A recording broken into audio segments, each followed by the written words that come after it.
ஸ்ரீ விஷ்ணு சகஸ்ரநாமத்தின் அடுத்த ஈரடி சுலப சுவ்ரத சித்த சத்ருஜித் சத்ருதாபனக நியக்ரோதோதும் பரோஸ்வத்த சானூராந்தனிஷூதனக என்பதாகும். இந்த ஈரடியிலே அமைந்திருக்கின்ற முதல் திருநாமம் சுலபக, மிக மிக எளிதிலே அடையப்படுபவர் என்பது இதன் பொருள். பகவானிடம் நல்ல பக்தி கொண்டு அந்த பக்தியை மிக மிக சாதாரண வகையிலே வெளிப்படுத்தினால் கூட பகவான் பரம பிரீத்தியை அடைகின்றார். ஏனென்றால் நாம் என்ன செய்கின்றோம் என்பதை விட எந்த உணர்விலே எப்படிப்பட்ட பக்தியிலே அதை செய்கின்றோம் என்பதை அவர் பார்க்கின்றார். எனவே மிகுந்த பக்தியோடு ஒரு பக்தன் பகவானுக்கு, ஸ்ரீ மகாவிஷ்ணுவுக்கு பத்திரம் புஷ்பம் பலம் தோயம், இலை மலர் பழம் அல்லது கனி, தோயம் வாட்டர் தண்ணீர், இவற்றிலே எதை கொடுத்தாலும் கூட, இப்படிப்பட்ட சாதாரணமான பொருட்களிலே எதை கொடுத்தாலும் கூட பகவான் அதை பெரும் மகிழ்ச்சியுடன் மிகவும் விருப்பத்தோடு ஏற்று மகிழ்கின்றார்.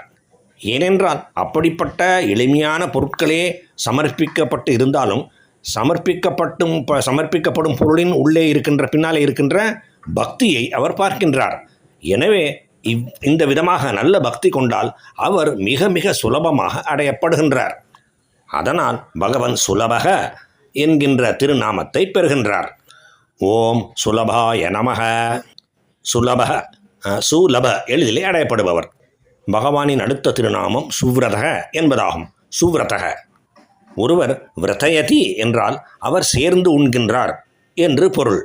சுவ்ரதக என்று சொல்லும் பொழுது பகவான் அழகாக சேர்ந்து உண்கின்றார் என்கின்ற பொருள் அமைகின்றது. இது மிகவும் சாதாரணமான ஒரு பொருள். ஆனால் சற்று ஆழமாக பார்த்தால் இதை வேறு விதமாக பார்க்கலாம். பகவான் எப்பொழுதும் பரம ஆனந்தத்திலேயே திளைத்திருக்கின்றார்.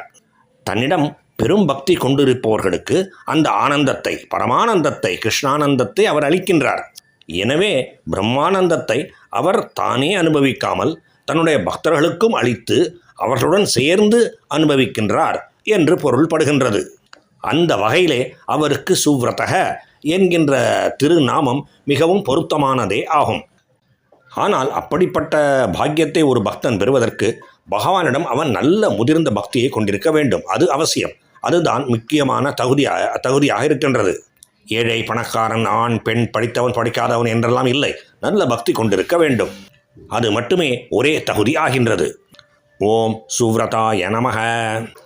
சித்தக, பகவான் சித்தர். தன்னுடைய இயல்பினாலேயே சகலத்தையும் அடைந்து இருப்பவர். தனக்கு ஒரு காரணமும் இல்லாமல் தானே அனைத்துக்கும் அனைவருக்கும் காரணமாக விளங்குபவர். தானேயாக நிலைத்து இருப்பவர். எல்லாவற்றுக்கும் அவர்தான் காரணமே தவிர அவருக்கு எதுவும் காரணமில்லை. இவ்வாறாக தானே தோன்றி தன்னிலேயே நிலைத்து இருப்பதால் பகவான் சித்தர். ஓம் சித்தாய நமக. பகவானுடைய அடுத்த திருநாமம் சத்ருஜித். சத்ருஜித், பகைவர்களை வெல்பவன். பகவானுடைய பகைவர்கள் என்றால் யார்? தேவர்கள் மிகவும் துன்பப்படும் பொழுது, அசுரர்களால் மற்றவர்களால் துன்பப்படும் பொழுது பகவானை சரணம் என்று அடைந்து தங்களுடைய சங்கடங்களை விலக்கி அருளுமாறு வேண்டிக் கொள்கின்றார்கள். பகவானும் செய்தருள்கின்றார். அப்பொழுது அப்படிப்பட்ட சந்தர்ப்பங்களிலே தேவர்களின் பகைவர்கள் பகவானுக்கும் பகைவர்கள் ஆகின்றார்கள்.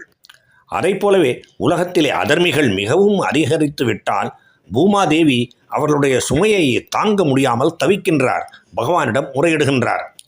அதனால் உந்தப்பட்டு அந்த பூமாதேவியின் வேண்டுகோளை ஏற்று பூமியிலே அவதரித்து தர்மத்தை நிலைநாட்டுகின்றார். தன்னுடைய எதிரிகளையெல்லாம் அழித்து, அதர்மிகளையெல்லாம் அழித்து தர்மத்தை நிலைநாட்டுகின்றார். அப்படிப்பட்ட சந்தர்ப்பத்திலே அதர்மிகள் அனைவரும் பகவானுடைய எதிரிகள் ஆவார்கள்.